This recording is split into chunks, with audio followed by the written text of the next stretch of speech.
marami-rami na naman. Talaga naman. Thank you, Lord.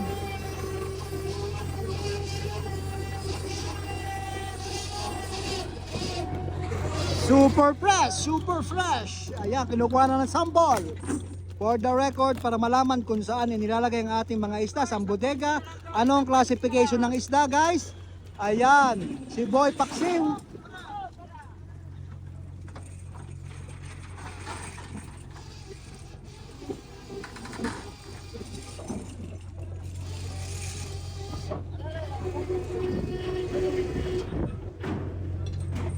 And guys, inabot na kami ng gabi. Umarya kami mga 3:30 kanina, no?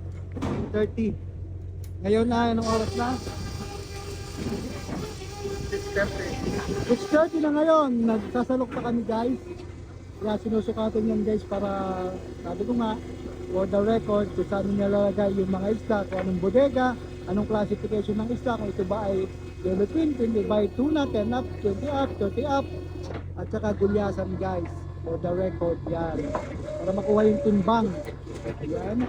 For sustainable fishing na tayo ay sumusunod sa patakaran ng bansang ito na hindi natin nahuhuli yung maliliit na isda at doon lang tayo sa authorized area ng huhuli. Original is always the best. Simang isda.